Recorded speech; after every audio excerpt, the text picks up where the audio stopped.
Okay, class. Your teacher's got a little bit of a hangover today, so we're going to ask you to put down your pencils and turn on your Apple Macintosh computers, 'cause it's time to play some Oregon Trail. It's always the 80s in my house. It's always the 80s in my house. Yeah, it's always the 80s in my house. Yeah, it's always the 80s in my house. Did you ever break up with somebody and then the person that they started dating right after you was just the worst? You know, they're ugly, they don't have a good job, they live in the bad side of town, they don't have a good car. And you know, it makes you feel good. You know, it makes you feel like, haha, this person was never able to do better than me. Well, that must have been how Steve Jobs felt every single year after he got fired from Apple. Meet the Macintosh Performa 638 CD. Apple's disgusting new girlfriend. Okay, so she's a dog. This computer came out in July of 1994, and honestly, for the time, it wasn't a bad computer at all. The Macintosh OS was leaps and bounds better than Windows 3.1, and Windows 95 was coming out next year, so this computer still had a couple years worth of life left on it. The problem with these computers is a story of opportunity lost. The post Steve Jobs, pre Steve Jobs era was just it was a product stagnating. It was overpriced, and for what you were getting, it was not a great deal. For 1994, though, this computer is pretty good. The problem is the Macintosh in the 80s was so far ahead of everybody else with its graphical user interface, with its mouse. It was reasonably priced compared to computers of its time. But this thing is like it's like that kid in high school who peaked just a little bit too early, who had that job where he made just a little bit more than all of his friends.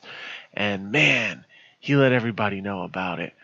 And while all of his friends went off to college and eventually got much, much, much better jobs, he still worked at Staples. All right, guys, confession time. That was me. I worked at Staples, and I made like 40 cents an hour more than all my friends, and I was like a total prick about it. And I worked there with this guy named Josh, but he went by Schwa because he was like Josh is the first half of Josh, and Schwa is the second half. And I want you to call me the second half. And he looked like Jeff Gordon, and he sold me his 1987 Chrysler LeBaron, which was a giant piece of crap, and it broke the second I got it, and I'm still really mad about it. I think that the key word on this computer is built in. If you look, the speakers are built into the monitor, the CD drive's built into the computer, the floppy drive's built into the computer, even the mouse plugs into the keyboard. Everything's built in. Which is great. I mean, if you were just a person who wanted a computer to do your homework and play some really basic games and have an encyclopedia on a CD-ROM, because that's how they used to do it back then. This was awesome. This was a really good machine. You just plugged it in, and it worked just right out of the box. And you could even just put a CD like a audio, like a music CD in there, and it had a CD player built in, and it would just start playing the CD. So yeah, I mean as a computer for 1994, it's good. The problem with these computers was the price. This computer without a monitor cost $2,300 in 1994. That's almost $4,000 today. That's insane. For $1,400, you can get a comparably spec'd IBM compatible PC that usually ran at 50 or 66 megahertz, making this just a terrible value. I mean, the price you paid for this was just not worth what you were getting. And even though it is a good computer, I don't know. Here's the problem. The people who own these computers know that they were overpriced. So who bought them? Well, that's the thing. At this time, Apple made really steep discounts to schools. So most school computer labs were full of these things, which I think was a really, really big problem. Because when you went out in the world, if you got a job, you were working on an IBM PC. So we trained an entire generation of kids to use the Apple Macintosh OS, an Apple Macintosh computer. And the only people who had these computers at home were weird theater kids or those creepy kids who had deadbeat parents and lived with their grandparents.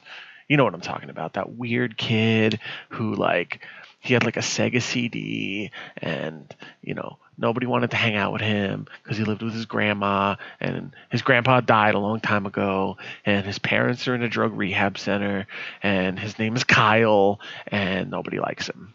Hey, this is a song about how much Kyle sucks. Kyle is fat. He abuses cats. He kisses dolls. He also humps dogs. Loser.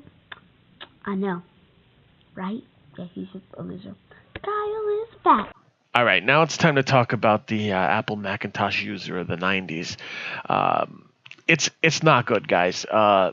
Philadelphia is known as the worst town for fans for sports, going so far as some dude even purposefully puked on a girl at a sporting event once. It's bad. Apple Macintosh fans of the 90s were like that. They knew they overpaid and didn't get what they wanted, and they just drank the Kool-Aid, man. They just deluded themselves into thinking that their computer was the best ever. It's like Subaru fanboys. It's fine. It's okay. But it's not special, and it costs more than it should. But oh man, they were the worst. They would go on and on and on about the Mac OS. They would go on about how everything's integrated. Oh, you just turn it on, it just works. You just take it out of the box. But when it came to games, they weren't great. Apple has always had a way of making you do things their way, and that was exactly the way that this computer worked. There was no right click on your mouse, and Apple's response to that was, you don't need it. You don't need a right click. The operating system isn't very customizable. Aside from changing a background image or choosing one of 3 fonts, you were basically stuck with what you had. It just was underpowered for the price. If they bumped the processor speed up to 66 megahertz, or if they made it easier to upgrade, and lowered the price by a lot, maybe it would have been a competitive computer. But by this point, Apple had only a 3.7% share of the computer industry, something that they helped start with the Apple II and the Macintosh. But again, it's a tale of opportunity lost. And what we have left of these computers, they don't really serve much of a purpose today, but most of them are actually in pretty good condition. Because they spent a lot, they really took care of these machines, and they didn't beat them around or open them up or try to upgrade them to the nth degree. You couldn't put a 3D accelerator card in here or anything. But today, these computers are mostly forgettable. People probably remember them from their computer lab in school where they played Oregon Trail and they had to sit next to Kyle. God, I fucking hate that guy.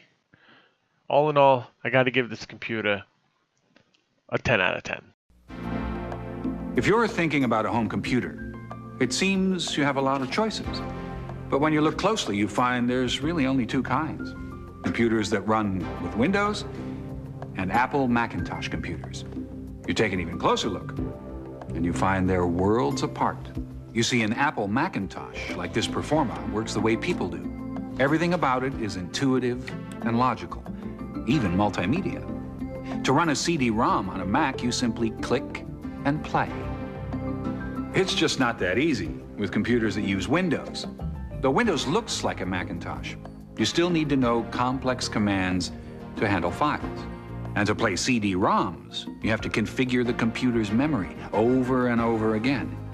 Why bother with all that? Well, for about the same price, you can own a computer that's both powerful and friendly, the Macintosh Performa. Choosing the Performa that's right for you is easy. Just call this number now. Apple will send you a free information kit that includes all you need to know to make the perfect choice. You'll discover the Performa 575. This popular all-in-one computer takes up little space and is easy to move from room to room. For more advanced multimedia options, consider the 630 CD. and has the ability to interact with video and TV. Finally, for blazing speed, check out the Performa 6115 CD. It sets a whole new standard in home computing with its fast Powerpc processor. Each of these Performa computers comes with over $1,500 worth of software at no extra charge. This is a tremendous offer you can't afford to miss, but the time to act is right now. Call this number now for your free product guide, a list of Apple retailers near you, and all you want to know about the Macintosh Performa line. Whichever Performa you choose, you won't go wrong. After all, they're from Apple, and that makes your choice very simple. Discover the powerful, affordable Performa. It's the family Macintosh from Apple that you'll use for years to come.